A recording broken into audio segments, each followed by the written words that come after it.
Welcome friends. এই মুহূর্তে আপনাদেরকে জানিয়ে রাখি, সরকার কৃষকদের ঋণ ছাড় করলো, ক্ষতিপূরণের টাকা দিবে। কিভাবে পাবেন জানুন বিস্তারিত ভিডিওটির মাধ্যমে। তো দেখুন, এখানে বলা হচ্ছে গৃহ ঋণ, ব্যক্তিগত ঋণের পাশাপাশি আরও একটি ঋণ রয়েছে যা দিয়ে রাজস্ব আদায় হয়, তা হলো কৃষি ঋণ। সরকার পুরোপুরি নিশ্চিত যে এই বছর রাজ্যে কৃষি ঋণের অঙ্ক 1,00,000 কোটি টাকা পেরিয়ে যাবে।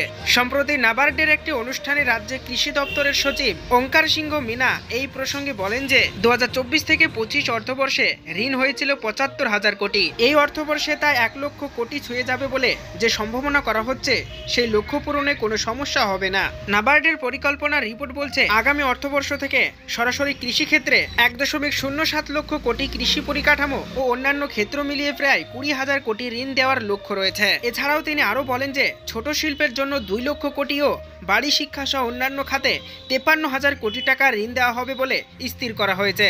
ঋণ সংক্রান্ত এই পরিকল্পনা সফল করবার জন্য স্টেট লেভেল ব্যাংক কমিটির সব সদস্যকে আরও সক্রিয় হওয়ার কথাও বলেন তিনি। মিনা বলেন যে পশ্চিমবঙ্গ রাজ্যটি ধান উৎপাদনের ক্ষেত্রে স্বয়ংসম্পূর্ণ, কিন্তু তৈলবীজ ও ডাল উৎপাদনের ক্ষেত্রে পিছিয়ে রয়েছে। এই দুই ক্ষেত্রে এগিয়ে যাওয়ার পথ খুঁজবার জন্য নাবার্ডের সঙ্গে কথা বলা ও ঋণের অঙ্ক বৃদ্ধির মতো পদক্ষেপ জরুরি। কৃষিক্ষেত্রে অনেকগুলো কারণে ঋণের প্রয়োজন হয়, যেমন ভালো বীজ উৎপাদন করতে বা দীর্ঘদিন সফল মজুদের সময়। তবে কৃষি সংক্রান্ত এই ঋণের ক্ষেত্রে কয়েকটি ব্যাংক ব্যর্থ হয়েছে লক্ষ্য পূরণে, একথাও তিনি বলেছেন।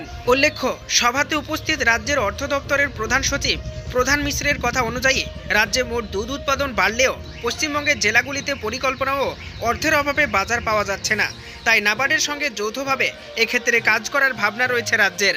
যদি কোনো কৃষক ঋণ নিয়ে ফসলের চাষ করে থাকে, অনেক সময় বিভিন্ন কারণে ফসল ভালো না হলে বা ফসলের ক্ষতি হলে সরকার সেই কৃষকদের ঋণ ছাড় করে দেয় বা কিছু শতাংশ মুকুব করে দেয়। তাছাড়াও আপনারা যদি আপনাদের ফসলের ইন্স্যুরেন্স অর্থাৎ বীমা করে থাকেন, তাহলে আপনাদের ফসলের যদি ক্ষয়ক্ষতি হয় বন্যা, বৃষ্টি, খরা, ঘূর্ণিঝড় ইত্যাদির কারণে, তাহলে সরকার আপনাদেরকে ক্ষতিপূরণ স্বরূপ টাকা দিয়ে থাকে।